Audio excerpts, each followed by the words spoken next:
Organising any dinner party can be a time-consuming business. Imagine spending 10 days preparing for 170 guests. That's what it takes to get ready for every state banquet at Buckingham Palace, an experience we're now all being invited to share. People from the glass pantry laying out the glasses, the silver pantry, making sure all the pieces of the candelabras are screwed together. Curator Anna Reynolds put together the exhibition. We've often had people asking lots of questions about Buckingham Palace, about what happens behind the scenes, where the kitchens are. These are lots of the questions that we get asked.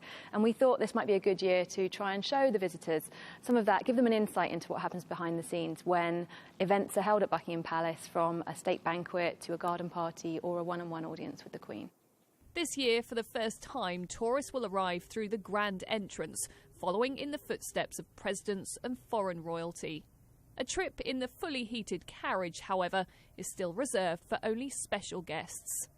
Every year, 62,000 people are hosted by the royal family in these ornamental galleries, from the thousands invited to summer garden parties to those receiving their honours.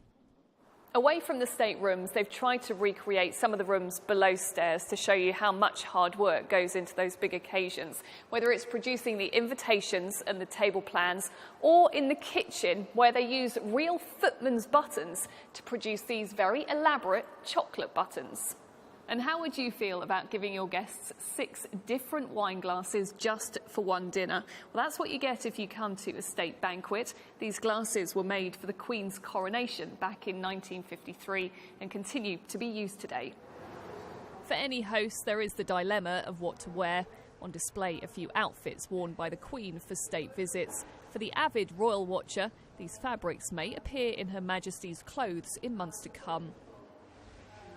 There are, of course, some areas that we won't get to see. Only last month it was revealed that £150 million needs to be spent on more repairs, including removing asbestos, upgrading the wiring and the plumbing. But with 500,000 tourists expected through the doors over the summer months, you could say this is the ultimate display in keeping up appearances. Rhiannon Mills, Sky News at Buckingham Palace.